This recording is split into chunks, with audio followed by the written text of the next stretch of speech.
bed, we're going to want to check, make sure they're secure. Steve, did you just hear the video? Yes. Awesome. All right, let's just give a couple minutes for people to roll in.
All right, everybody, welcome to what it's a monthly series we're doing so that we can give agents who are either new or want a good brush up on inspection, we can condense that inspection experience down to 1 hour with a report so that you sound smarter when you talk to your clients. Here with me, including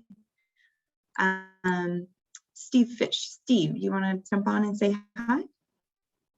Hello, everybody. All right. So, Steve, tell us a little bit about your background, what you're looking at Home Probe, and why you love your job. Well, I actually started out in municipal inspection. I was a building inspector for Berkeley County for several years. And then I was lucky enough that Home Probe allowed me to come work with them. I love what I'm doing. I love helping people. I love helping, especially new homeowners. It's important for me to help them make their best informed decision. Nice. And that's part of the satisfaction of my job. Okay. So, and another one of our inspectors, Jim Dooley, were out in our Charleston market last week with me, inspecting a new construction house. And so one of the things that I wanted to talk about today is, first of all, how to read any inspection report. And I'm going to answer a question you didn't know you had, which is, what is the most underread portion of the report? And I'm going to show the report that we are talking about today as we talk about this. Let's see. Pull it up. The report really covers there are three sections of the report within each component. And if you think about it, all three are important, and some take more priority at different times than the other. So within each section of the report, so for instance, under roofing or under electrical or under structural, there is a section that is the description items. This serves as a homeowner's warranty later, and let me show you a little bit about what I'm talking about here.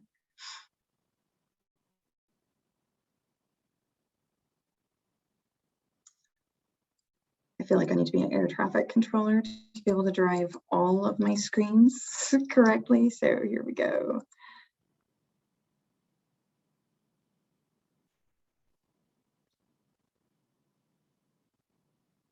Okay, so this is the inspection report that we're talking about, and you can see this is a new home community. You can tell I'm actually going to show you a picture of the trusses going up next door. So this is a home in a new home community in Johns Island, South Carolina, and if I'm looking at the beginning of the report is the summary.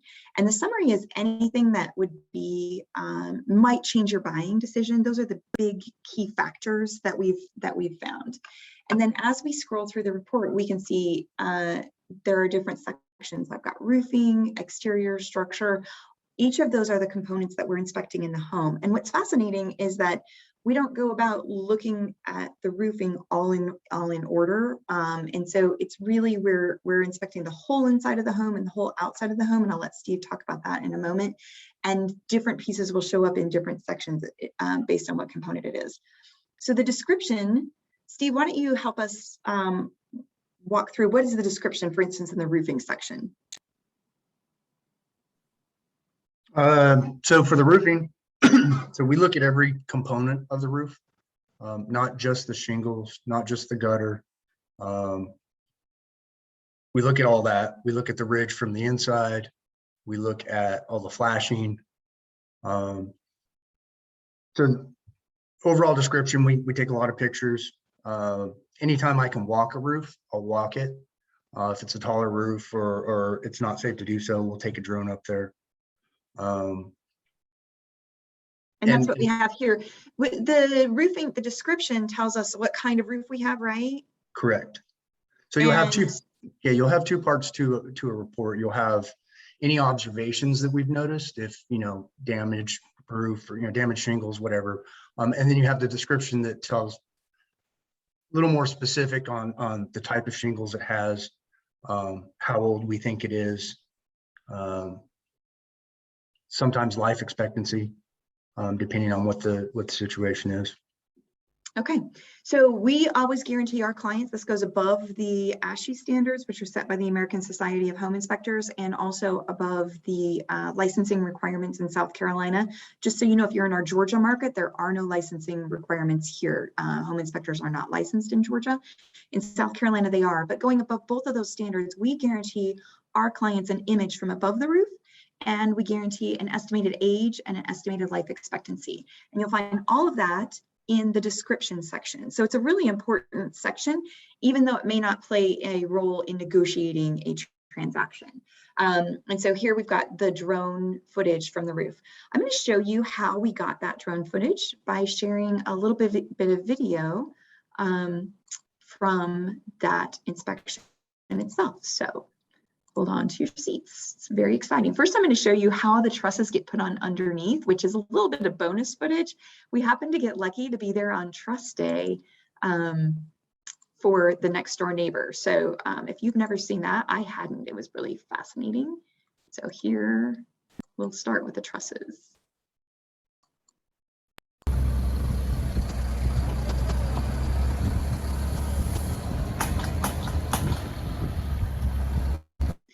Steve and Jim told us that actually one of those trusses almost went through the garage of the house that we were inspecting while they were waiting to start the inspection. All right, let's look and see how we actually get that drone footage, and we'll see the drone in action.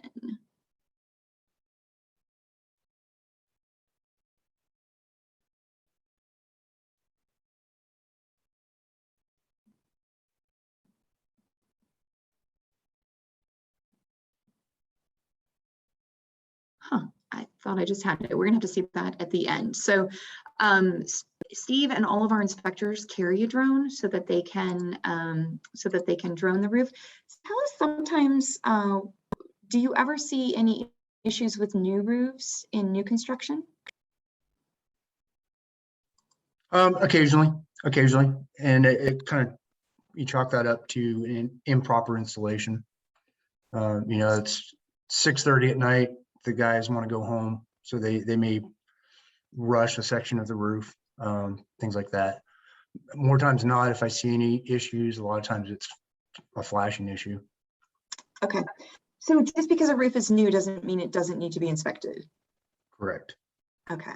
All right. I think I've got the drone footage. So hold on just a second and you can watch our drones in action inspecting the roof.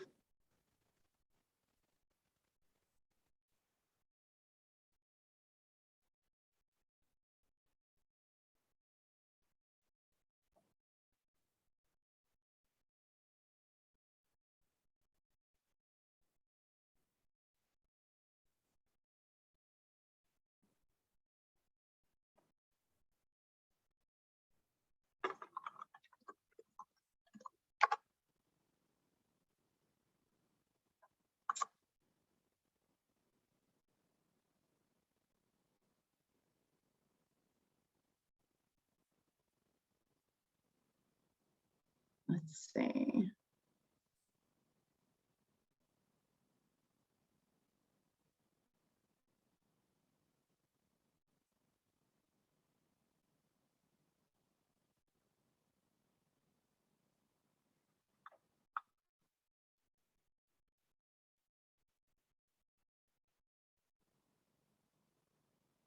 It's hiding.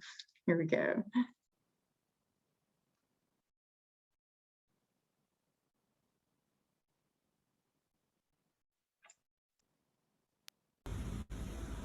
The roof is only as good as the insulation. So if the right crew did it, you have no problems. The roof materials are fine. They were installed as per manufacturer's recommendations, and you're fine for 20, 25 years on a architectural roof like this one. But if the crew didn't install it as per manufacturer's recommendations, they didn't flash it correctly, you could have problems prematurely. Okay, so sometimes we see issues with flashing and installation, Absolutely. and that's what you're looking Absolutely. at. All right, very good. Let's watch your drone fly. All right.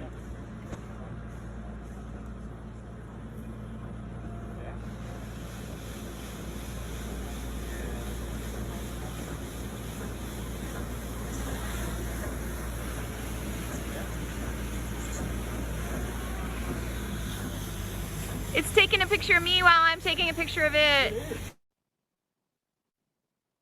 All right, so one thing worth noting is, and this is one of the reasons it matters who's inspecting your home, we actually have a whole drone department, and we have a subject matter expert who leads that drone department, and we invest time in training our inspectors. All of our inspectors will carry a drone, and we invest that time in training them and in investing in the latest technology for drones so that we can get the drones to stay still and navigate those areas that we're not able to see from the ground, or even sometimes when we're walking the roof.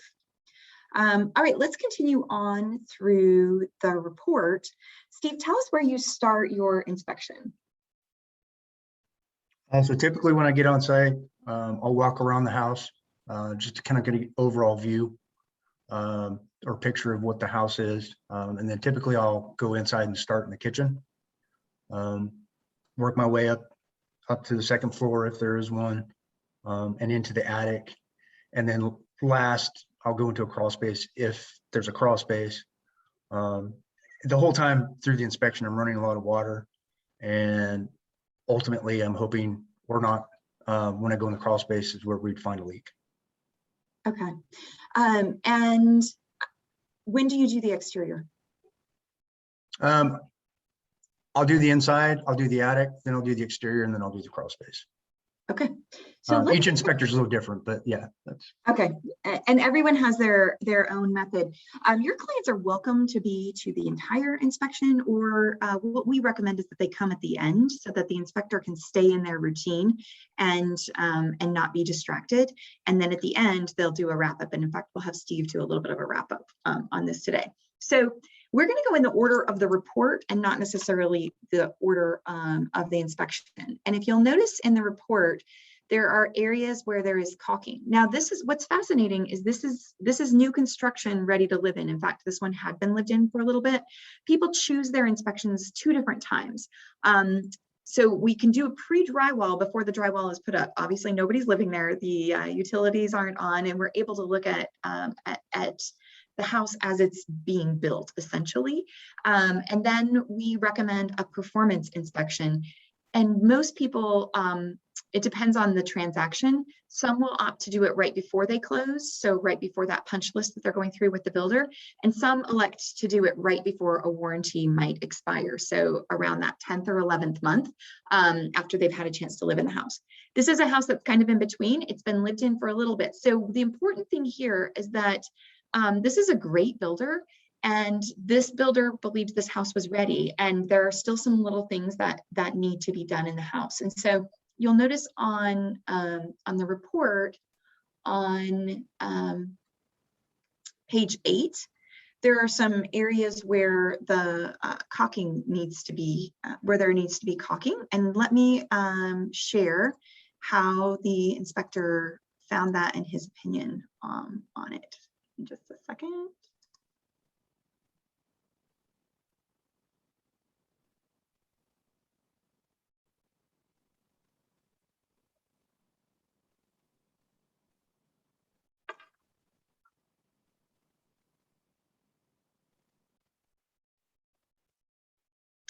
My videos are like disappearing from me.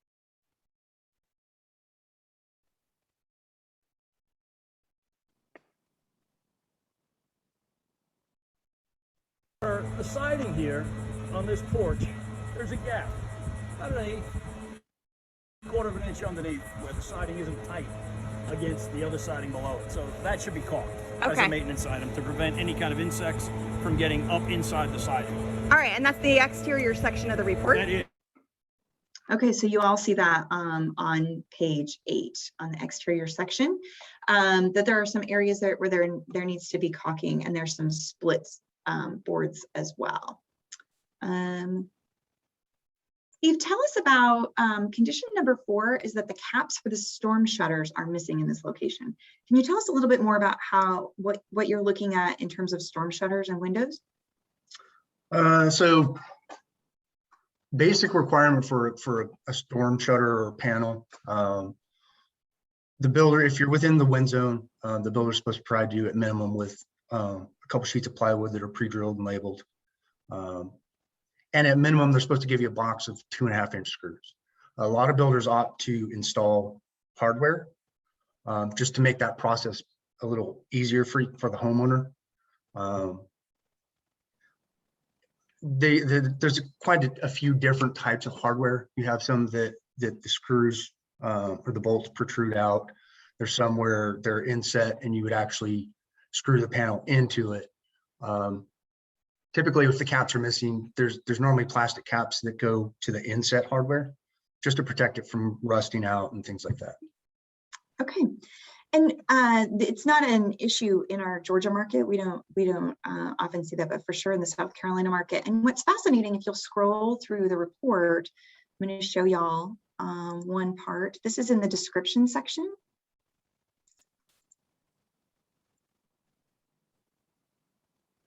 You can see my screen. You can see in the description section, we actually point out where those storm panels are. So let's say somebody moves into the house and the builder hasn't told them that there are storm panels or where they are.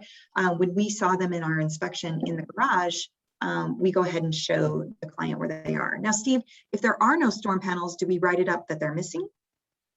Not necessarily. There's kind of a fine line, and we don't get into code. That's not our thing. We're not building inspectors. And that wasn't always a code. Several years ago, it wasn't required to be provided. So essentially, we don't write up an upgrade if you're missing an upgrade. So for instance, if you don't have a hot tub on your deck, that is an upgrade to have a hot tub, right?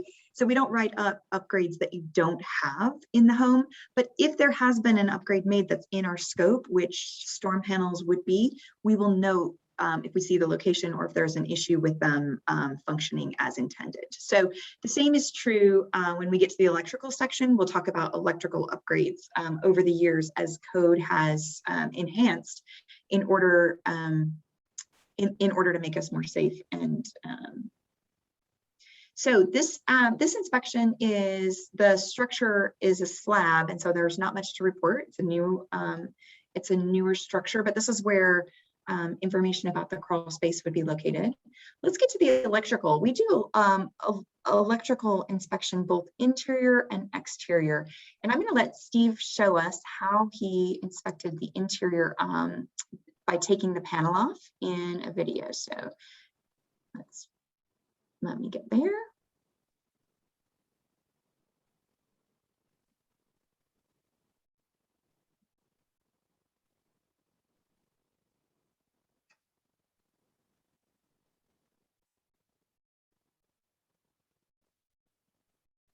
I'm going to test the electrical, or look at the electrical. So I pulled the panel off. Things I'm looking at, make sure the breakers are in there pretty good. I want to make sure all the wires are the correct gauges per the amperage of the breakers. How do you know? I just know. Like I know a 15 should be a 14 gauge. I know that a 20 amp should be a 12 gauge, and so on and so forth in increments. I know that the main service coming in should be 4-aught copper, or excuse me, 4-aught aluminum or 2-aught copper. We just know. You're like, I'm smart. We That's just- how I know. stuff. Things I look for, if this is the main disconnect or not. There is actually an additional disconnect that's required outside. That is the actual main disconnect, but there is also a secondary one here in the distribution panel. One of the things I look for, anytime you see this inside a house, it should be bonded. You'll see a green screw right here. That's obviously missing because there's a disconnect outside. Okay. So that screw should be at your first disconnect. So things like that I look for. This is obviously a newer house, so it's a 4-wire system. You got the neutral, the 2 hots, and then your ground's coming over here. What are some of the things that sometimes go wrong besides the wires are the wrong size? What is it? Double negatives or double negatives or double tapped or something? Double tap. So double tap is anytime you see any of these wires coming in here and you see 2 wires coming off of 1 lug, that's a double tap. Okay. Also with neutrals, sometimes you'll see neutrals bundled together. They shouldn't be. Each one should have its own lug. Okay. Obviously in the older systems, it was more common to see that a lot. Not always the end of the world as far as electric goes. We want to look and make sure breakers are resetting if they're tripped. We want to make sure there's no scorching on the wires. Okay. Look What at about things that AFCIs? Do you see those here? I do. So as code progresses throughout time, so back to 2009, I think 2009, 2012, they started requiring AFCs in the bedrooms. Current code now requires AFCs in any living space at all. That's why you see all these tests right here. Okay. We just note their presence, right? We don't test them? Correct. Now we do test GFIs. We test GFIs in the bathroom. We test them in the kitchen. Okay. In this particular case, there's one in the laundry room, which is also current Let's code. test it. All right, so you could see Steve taking the panel off, and if you have questions, put them in the chat, and we will get to them at the end. We'll get through the whole inspection, and then we will take questions about each of the systems, and we'll leave Steve here. We've got him booked, so as long as you need him to ask your questions. So he teed himself up on the GFCI. Let's look at how we test the GFCI. Here we go. So we test GFCIs. It's a ground fault circuit interrupter. Basically, anytime you have any small appliance, in the case we're in the laundry room, so you're ironing your clothes, freak accident, the washing machine explodes, there's water everywhere, it creates an arc. What should happen is that plug should shut off. Okay. And it can, in some cases it's at the plug, in some cases it's at the panel. To test that, we just take the tester Okay. and shut it off. And you know it shut off because you heard it trip. Correct. All right. Steve, you want to tell us a little bit more about, talk to us about what a circuit is, and is that reset always at the place where you tripped it? So the circuit is specifically that you're limited to a certain number of outlets on a circuit, certain number of lights, things like that. Typically, they'll separate circuits by, say, like a room. The kitchen is a good example, and the most common place where you're going to find GFCI outlets. Current building standards say that you should have 2 separate circuits for outlets in your kitchen that are above your counters. And the requirement is you have to have a GFCI disconnect or trip. It's either going to be the very first outlet in that circuit, or it can actually be the breaker itself. Okay, and when we find, this is a newer construction, so we're expecting that we would see things that are that the upgrades in code to electrical. What happens if you're at a house built in the 1950s and there are no there are no GFCIs? What is it like in the report? So my main concern will be of a safety issue. In 1950, there was no requirement for GFCI outlets. And we as inspectors kind of take that grandfathered in approach, and we don't necessarily call it out, but GFI is there for a reason. I will call out GFIs missing if they're within 6 foot of a water source. Okay, so we're in this place where the electricity is functioning as intended, and then we also would not want to deny a client knowledge that there have been upgrades. And it's a relatively minor fix just to get the GFI, am I right? Correct. It's just a matter of switching out the outlet. Okay. All right, let's go back to the report, and then I will show y'all how we got some of this information in the report.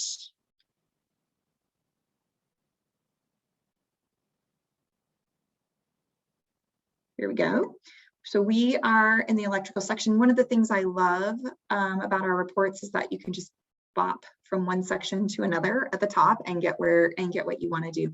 So observations and recommendations, those come in most often in a real estate transaction because people are either wanting to know the condition, what's the condition of the thing I'm buying right now, and or do I want the seller to make some repairs or offer me some financial incentive to continue the house purchase.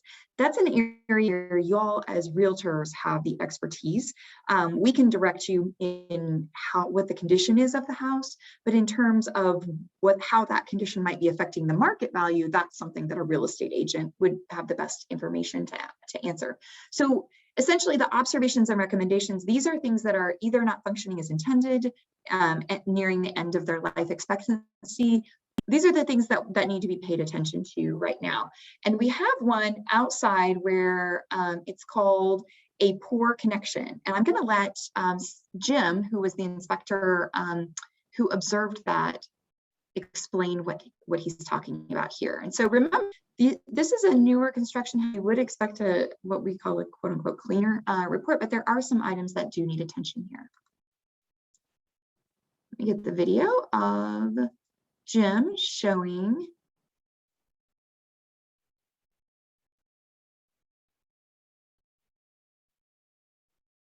actually in the water heater section. So you're going to see a little bit about water heaters, and that's where he ends up finding this, but it shows up in the electrical section of the report. So here we go. Area mounted tankless water heater.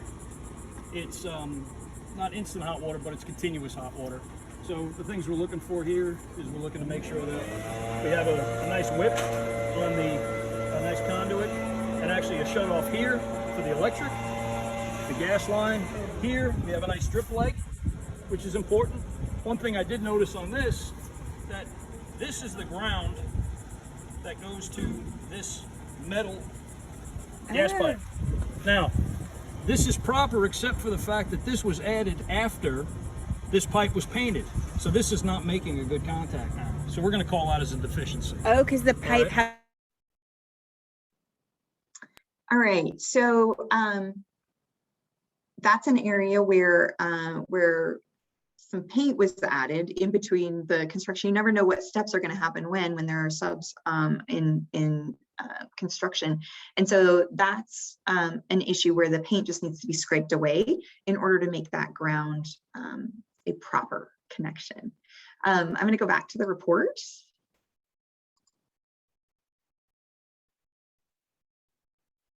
There we go. And so there's only one issue that we're showing in the electrical section, but the next portion is the description part of the electrical section. And this is where all the things that we inspected to know that there's only one issue that that the homeowner needs to be aware of. This is how we know that, because we inspected all of the other things. And so Steve, do you want to talk us through a little bit the service size and the breakers, what that means? So the service size is, it is what it is. It's so a newer house and or a larger house, typically it's going to be 200 amps. Sometimes you have an extremely large house, you'll have two separate services coming into the same house. You'll have actually two panels, and that would be a 400 amp service. Smaller houses, some older houses, typically you'll see there'll be 150 amps, 125 amps. condos and apartments, sometimes it'll be just 100 amps. And what that means is just from the service side, coming from the meter or the electric company, the house is always receiving 240 volts. But the disconnect itself, you can limit how much amperage is coming into a home or apartment or whatever the case may be. And that's what determines what the service size is. Awesome. So is there ever too small of a service size, or it just really is what it is? It can be too small as technology changes, as everybody's running out buying Instapots and whatever other stuff you want to add to your house. At certain times, it comes to a point where your service size may be too small for what you're trying to do inside your home. Okay. One other thing to note is that on our reports where you see the blue lines, that it looks like a link because it is a link, and it actually links to more information, which I will show you when I click that one, where, oops, yeah, where it goes. This is what we get. We get more information about what the service size is.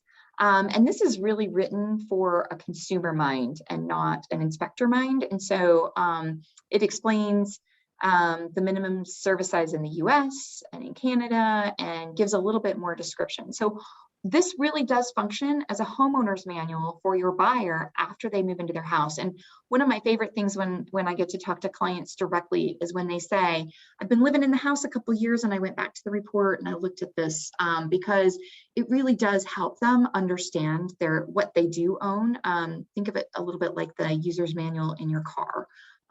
It helps them understand it better. Let's go back to the report. And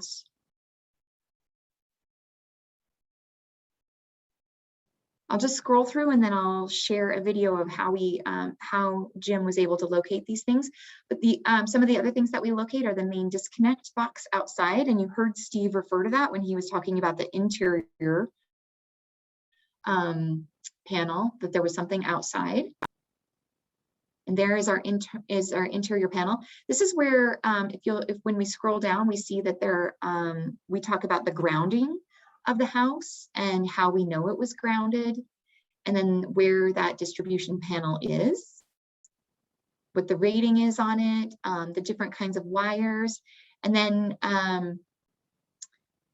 where the Gfci and Afcis are present. And as Steve said, if they weren't present, when they're present, they're in the report. You can tell that we've inspected them in the bathroom, in the exterior, in the garage, in the kitchen, laundry.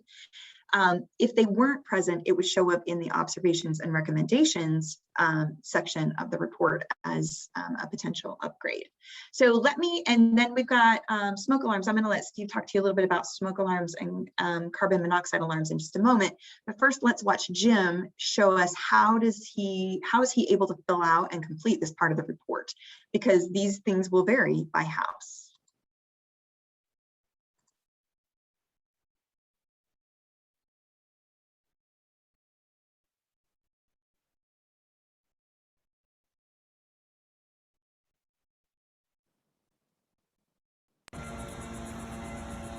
Here is our service disconnect, our electrical service disconnect for the house. All right, and behind here is going to be a 200 amp breaker, and that is going to be the service disconnect. It's written right there for the entire house. This will turn the power off to the distribution. Okay, so that's where he got that 200 amp. And also we take a picture in the report so you know where to turn off all the power to the house at one time. Let's look at how we know more about grounding and watch where we see the electricity actually go back to the ground. This is going to be the ground. Most likely it goes into the ground here with a copper grounding rod.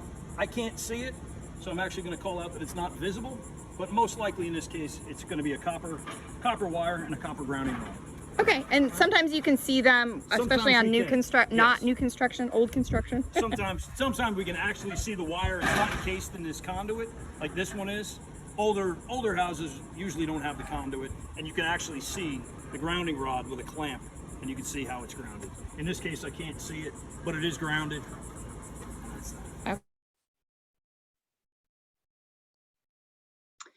right, Steve, we've got smoke alarms. Do we test the smoke alarms in a house? Tell us more about that. We do not. So we do note that they're there. We'll note if they're missing. We'll note if we recognize that they're older than 10 years. It's recommended every 10 years you should replace your smoke alarms. We don't test them. We're a generalist. We look at everything as much as we can inside the house, but we're not a specialist in that. It's not part of our standard to make sure that the fire alarm system works. There are people out there that do that testing for the homeowner. Okay, it requires some specialized equipment or an actual fire, right? Pretty much, yeah. Okay, we're not going to do that. What about carbon monoxide detectors? Are they required? They are required in any house that contains any gas appliances. So gas fireplace, gas stove, gas water heater, if the water heater is on the inside of the home. And they're required. Current code says that they need to be, one needs to be placed outside of each sleeping area. All right, I'm going to move to the heating section of the report. Take y'all back with me in case you're not looking at the report. In case you're not driving two screens like I am and looking at the report. So we're going to go to the heating section. And since we're starting with the description, that means that there were no recommendations on the heating section. But what was fascinating is that this home has not been occupied through a winter yet. And so, Steve, do you want to tell us a little bit about, as we were testing the heat and some of the troubleshooting that you and Jim did? Yeah, so living in South Carolina, as unpleasant as it is, and it's always the last step in my inspection, we test the heat. So we want to make sure it's like 98 degrees outside, and then we turn the heat on. This particular home, because it is newer, because it probably hasn't been tested thoroughly, you'd like to think that the builder left the homeowner with a completed house or that everything works. But because it has not gone through a winter season yet and is not ran on the constant, we were having some issues getting it to do what we think it should do. And so it's interesting that one of the things I noted, just as someone who doesn't do the inspections, is the level of thought that went in. It wasn't just like, oh, no heat, let's write it up. It's like, there should be heat, let's figure it out. And so they were able to get that heat going. You can tell that we ran the heat. So you can see that we inspected the components by describing the system type and its life expectancy. So this is a mid-efficient gas furnace. And all of these, like I said, all of these blue links go somewhere else. We always identify the age if we're able to. Steve, you want to tell us how you get the age? We can see the data plate here. In most cases, you know, newer appliances will have an actual manufacturer date on them. If they do not, then we pull it by the serial number, because I would say 98% of all appliances have the date inside the serial number. Okay, and so we will, if it's older, at what point do you write it up as nearing the end of its life expectancy? So in this particular case, the furnace is good for 20 to 25 years. So anything, even at 19 years, I may suggest that it's nearing its end of life expectancy. And we try not to be alarmist and make that sound like it's going to break tomorrow. We just want to prepare the homeowner or the buyer that you could potentially start seeing issues, and just to kind of prepare for it. In our family, when a car is sort of old, we call them bonus miles. So you're getting like bonus temps, bonus hours out of your furnace at that point. The way that, besides knowing that the inspector was there and running the heat, you can see where my mouse is, the supply temperature. That's the, well, Steve, why don't you tell us what that is? It's 130 degrees. How do you find that? So we use a temperature gauge, kind of basically like when you go to the doctor's office and they stick the temperature gun to your forehead. It looks pretty much the same, works exactly the same. And what we do is we just measure the temperature of the air coming out of the registers. And as in theory, as long as it's at least 10 to 15 degrees hotter than the room temperature, it's a pretty good declaration that it's working. Okay, so One of the things, 130 degrees, Yeah. it was working. And then one of the other things that we do is we point out the size of the air filter and we put a picture on where it's located. So again, this can operate as an owner's manual and people know where to find their air filters and what size to get before they have to go pull the other ones out. One more thing to note, this house has a fireplace. And so that is described, and if there are issues, those would be noted in the heating section as well. Steve, I'm going to share a video of you inspecting the fireplace because I think we get a lot of questions about how much do we inspect fireplaces. So let's share this video.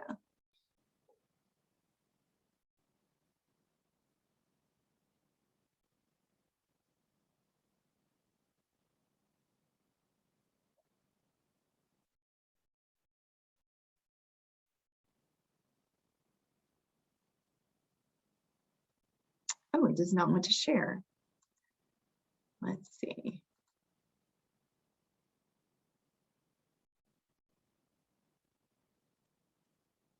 Huh, says it's unsupported. All right, I am going to try and download it again. Maybe you can just describe the fireplace, Steve, and how you inspect it depending on what type of fireplace it is.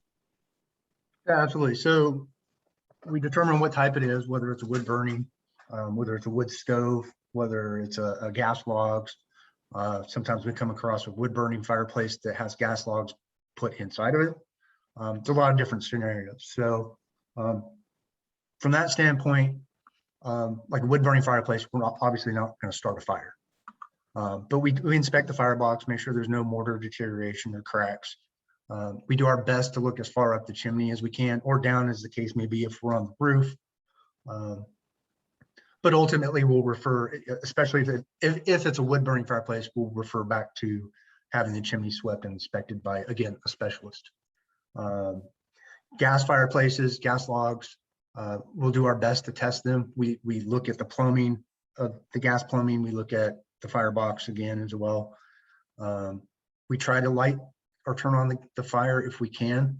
If they have it turned off, say it's summertime, we'll do our best to test and detect gas. But typically when it's off like that, we don't go out of our way to light the pilot or get it lit and get it started. One is because if it's turned off, there may be an issue we don't know about, and there might be a specific reason why it was turned off. Awesome. I was able to download it. Now let's see if I can make my screens play nicely with each other and share it with y'all. Hold up.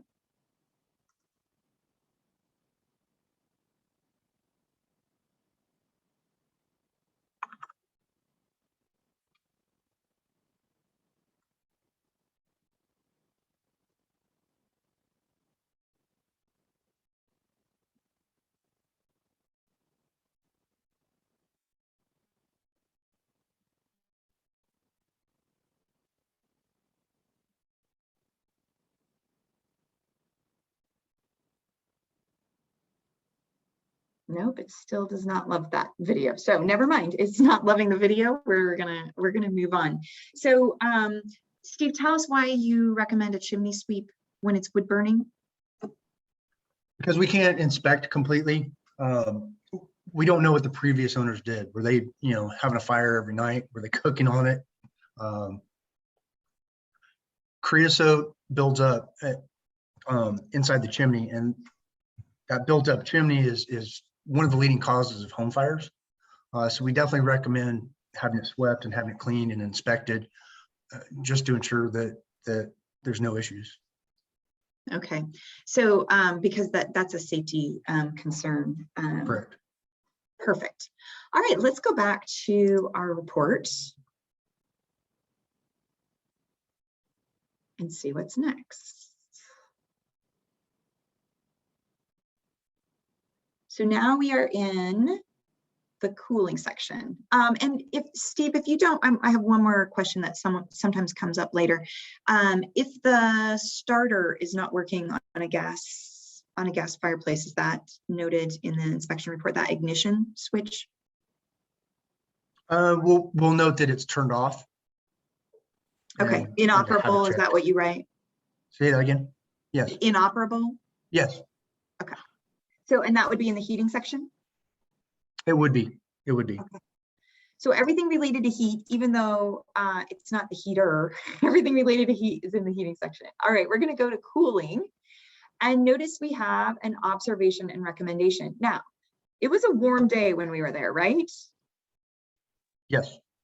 And we didn't notice that it was not, the air conditioner by walking around seemed fine. But if you'll note in the report, we say inadequate cooling and get a qualified HVAC technician out. So tell us more about that, Steve, and then I'll show the video of us of how we look at it. Okay, so we don't carry around big HVAC pressure gauges and all that stuff. So there's a quick, simple, again, with our thermometer, we take temperature readings from all the registers and we take a temperature reading going back to the air return. And there should be a difference between those two numbers. And typically that number is between 14 and 22 degrees. If it's less than 14 degrees, we'll call it out that it's inadequate cooling and just needs to be serviced. All right, and so this is a brand new air conditioner, right? So why would it not work? It's difficult to say. Again, like you said, when we're walking around the house is cool, everybody's comfortable, no issues. So you wouldn't. We don't find that out, right? We're not Right. we're not service person. We just note that it's not functioning Correct. as intended. So again, it's just a quick test for me to determine if it's working or if it's working not as efficiently as I'd like for it to. And it could be as simple as needing Freon or something like that. That's what I was going to say. In Rael's class on new construction, he talks about sometimes they deliver these units and they're not loaded with the refrigerant the way that they might need to be. And so this inspection, it might be a very easy fix. But I've seen others where people just assume, oh, it's new. And so you know that it's inoperable. And then it comes time to use it.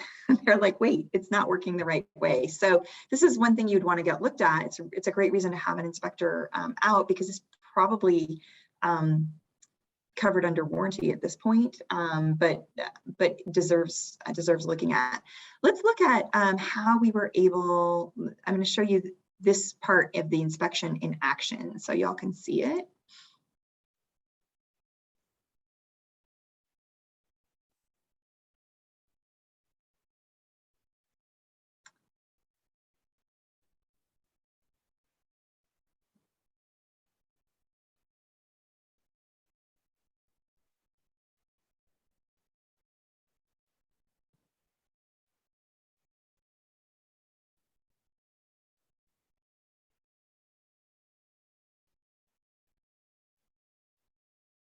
So here is Jim. He's going to inspect the exterior, which is going to give us information for our description. And then I'll show you Steve testing the performance on the inside. Oh, it's not loving my videos. I'm not sure what the problem is.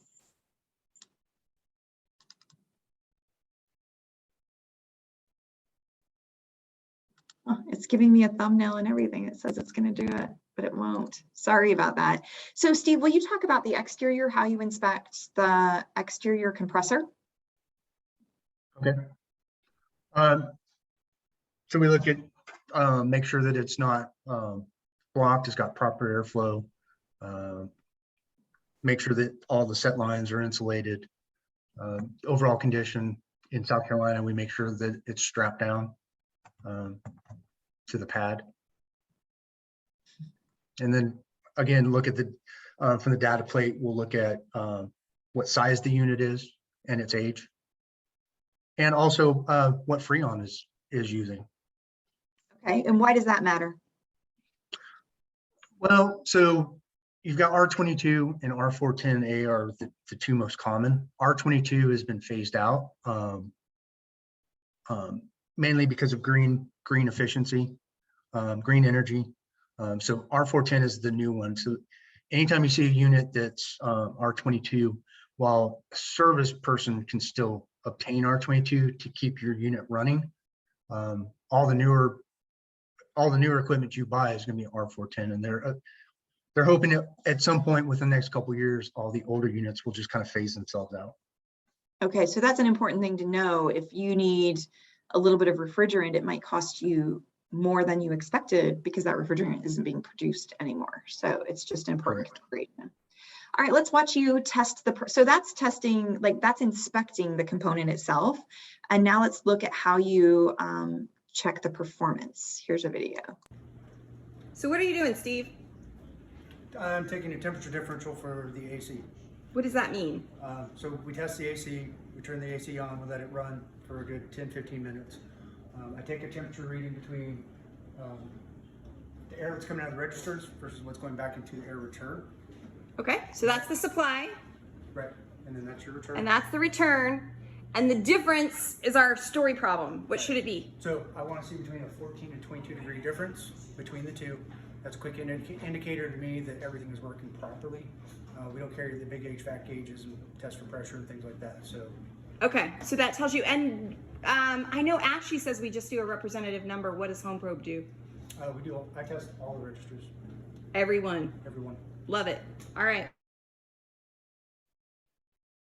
Okay, so that's how Steve and our inspectors test them in action. I'm going to go back to the report so we can see our findings here.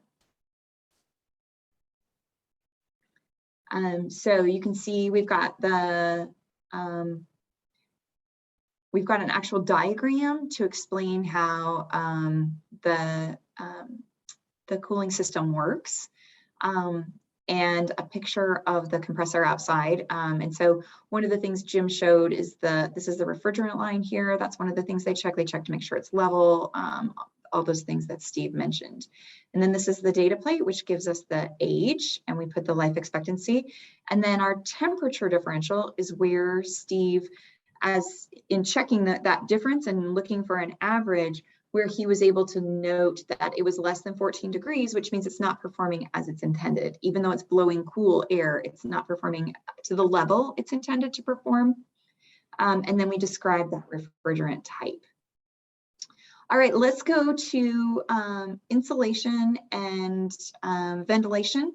There were no recommendations here, but Steve, describe this section for us a little bit in terms of where do you find the information for insulation and ventilation, and what are some of the common things that you see in this section? So whether it's in the crawl space or in the attic, attic obviously being the most common place if you don't have a crawl space. We know what type of insulation there is. We know if it's adequate or not. And then the ventilation itself, we try to determine what type of ventilation is going on in the attic and or in the crawl space. And ultimately, trying to make sure or note if possible that your house is breathing. Airflow is extremely important to the health of the house. Right? Why does our house need to breathe? Moisture, heat, it needs to expel so that it doesn't create issues down the road. All right. And if you'll notice, if you want to see an example of a house that isn't quite breathing the way that houses now do, we did an older home at our June Start Smart, and we'd be happy to share that video with you. And you can see there wasn't ventilation. The soffits were not producing ventilation. So this house is on a slab, so there's no basement and crawl space insulation to report here, but this is where it would be in the report. All right, plumbing is next. We're almost done. I'm going to show you, I hope, we'll see if the video cooperates, how we inspect the bathroom. I've got a video of Steve inspecting one of the bathrooms, which is where we see a lot of plumbing.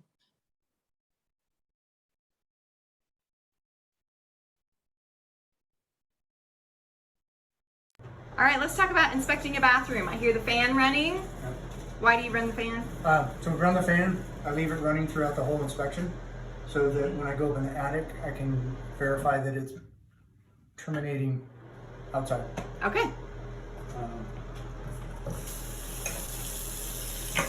Whether we're in the kitchen, the bathroom, no matter where we're at, if there's a water source, we run it. We run as much as possible so that we can get as much water through the waste system to check for leaks.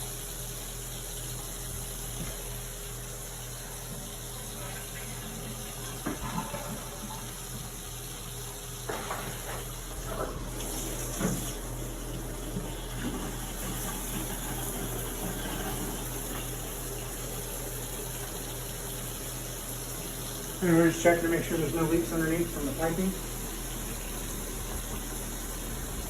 You're actually feeling it with your hand. Correct.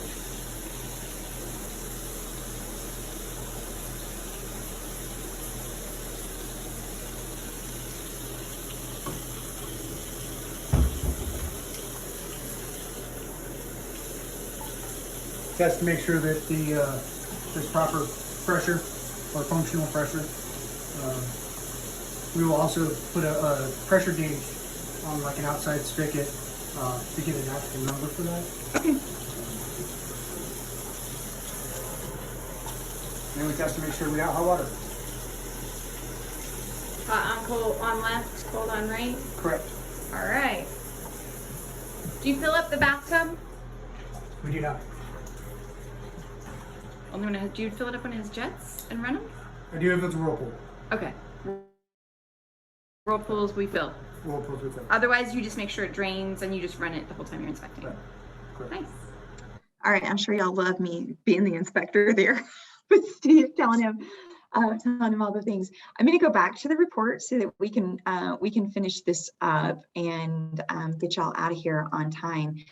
But one of the things Steve mentioned was that we will check the, one of the things I noticed the very first time I did a ride along is how much water is run. So every time we're in a room, whether it's the kitchen or the bathroom, where there's a water source, we're running the water the entire time we're there.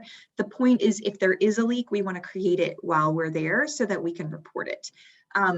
And one of the other ways that we check the water, if you'll see here, this is the water pressure. There's a water pressure gauge that we test on the outside.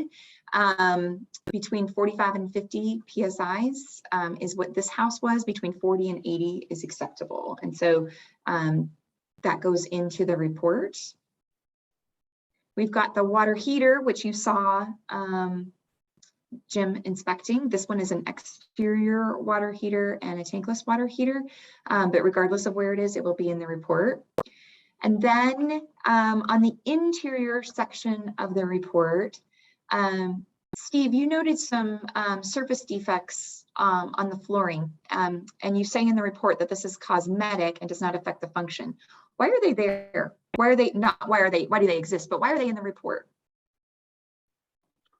For informational purpose. So when you see observations and recommendations, they're not always, they're not always bad. Sometimes they're informational.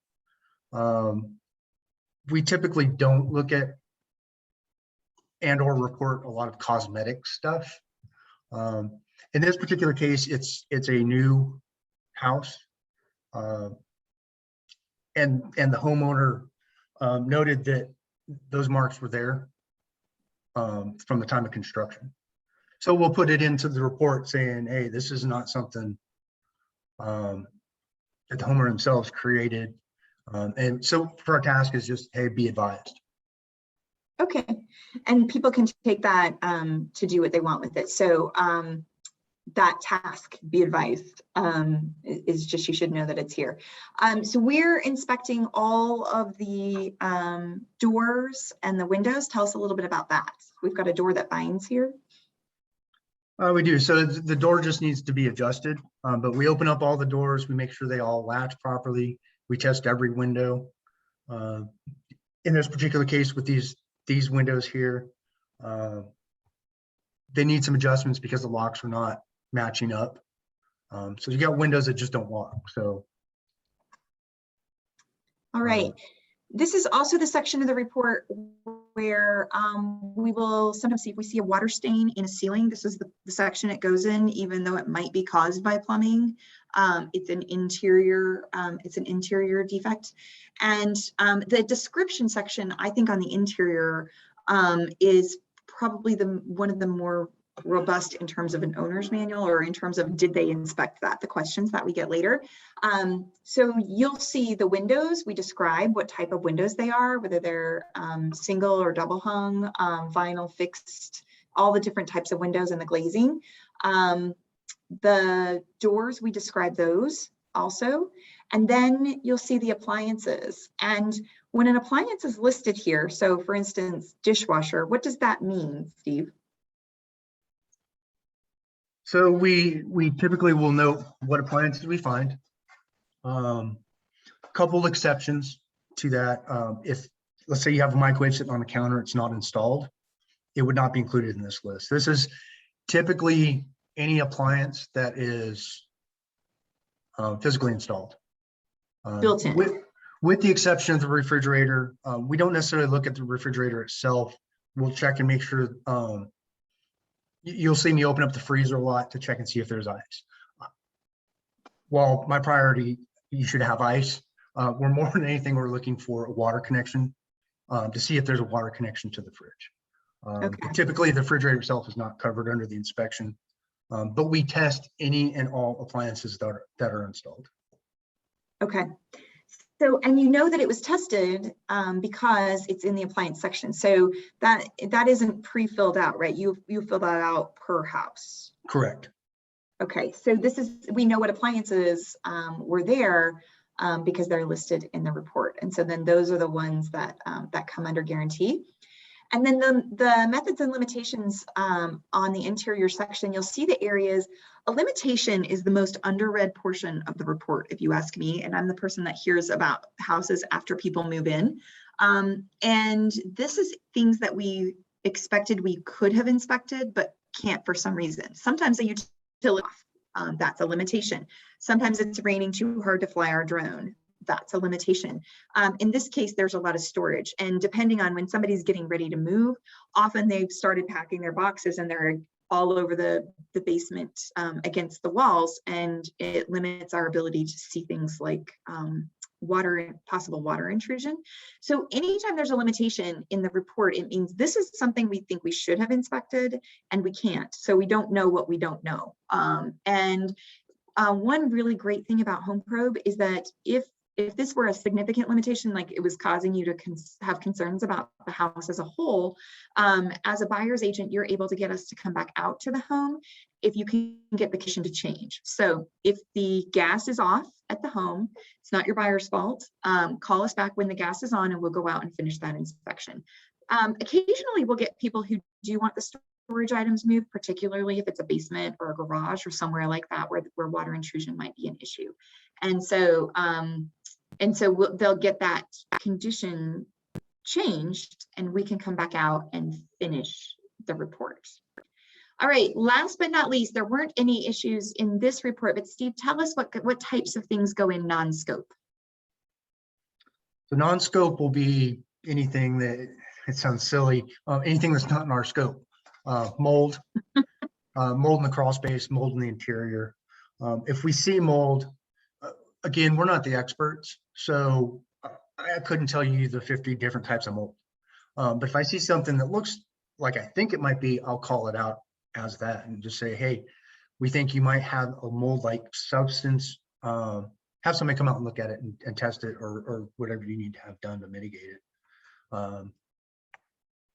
So mold is one, asbestos, lead paint, you know, all the big things that were great in the 50s and 60s that were going to make everything better are now apparently an issue. But those aren't things that we're necessarily able to determine from a visual inspection, and definitely not within a 2 hour time period, 2 to 3 hour time period. Right. So if you happen to see something, you're not going to not report it. You'll put it in the non-scope section, but these are not things we're guaranteeing. The absence in the report means the absence in a home. Correct. And a big one, especially for down here in South Carolina, is termites. We're not bug people. We're not here to determine if you have termite infestation or not. But if we see, you know, evidence of some type of rodent or insect damage or whatever, we'll note that to say, hey, get somebody out and have them look at this. All right. So Steve, should this buyer buy this house? Don't have a choice now, they already live in it. But yes, yes. So I think it's Overall, our most common question. Tell me how you would answer it. overall, I think it's a good looking house. I think it was built well. Have a couple minor issues, but that's kind of to be expected with a new house. But nothing that I would say, me as presenting the house, or even me, let's say I was the buyer, I don't see anything that would sway me not to buy it. Okay, so there's some things that if we take care of on the front end, will save us money later on the back end. So they are worthy of checking, and some could be expensive later. But what happens if you have a house where the inspection report is a lot longer? How do you answer that question? So we try to remain biased. I try not to persuade or sway your decision in any way, shape, or form. My job is to, I guess, let me go back a little bit. Like, we have clients, the buyers are our clients. But in this particular case, I don't necessarily, I'm not there for the buyer, I'm there for the house. My job is to just tell the house's story. And I say a lot, it is what it is. You know, if you got a bad heater, it is what it is, the heater's bad. Things like that. So while I try not to make anything scary, I just report what I see. And then hopefully that allows you to make an informed decision. Yeah, so the condition of the house is really neutral. It's what somebody thinks about that condition. That because two people can look at the same age roof, and one can be grateful and one can be like, whoa, that's old. So, or wow, I didn't expect that. So I think that's probably the most important piece, is that the house really is our client. They're not writing a check, but the house really is the client in terms of we want to present it. I love that, what you said, telling its story. All right, everybody, thank you for coming. Steve's going to stay after and answer questions. We have a couple from the chat. So I am going to direct. We have a question. Do you recommend the real estate agent be there for the entire inspection or just the end, as you mentioned, for the prospective buyers? I'm going to take that one, and then I'll let Steve give his answer as well. So I actually have a CE class where I interviewed several top producers, and Wendy interviewed top producers in South Carolina, and I interviewed them in Atlanta, and we sort of collected their best practices to share in a CE class, also knowing the back end of the inspection as well as we do. And what I found was that real estate agents vary significantly on this, and you'll just kind of come up with your own best practice. So here are the different variations on the theme that I heard from them, and you can figure out which one sounds best for you and try it out, and then try a different one. Some do not come at all. They're like, this is your inspector, this is your inspection, I'll make a great recommendation for you, then you guys go form a relationship and run with it. That is how some, and those agents are more versed, I would say, in reading reports. And so they don't need as much information from the inspector. I had some agents that would tell their client what time to get there, and then the agent chooses to be there about 10 or 15 minutes ahead, so they can kind of hear some of the information ahead of time from the inspector, prep the inspector on the personality and the bedside manner that the client would best hear the news in, and then everybody's ready to present to the client.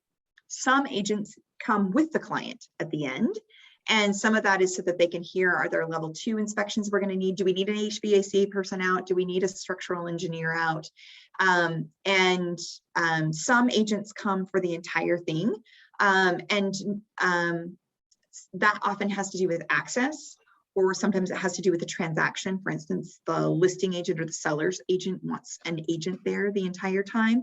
And sometimes that's an educational piece for agents as well. So we will take you at any point that you want to come. Steve, do you think that there is, do you get a better inspection from one way or another? Not necessarily. It doesn't bother me, especially, I joke about it.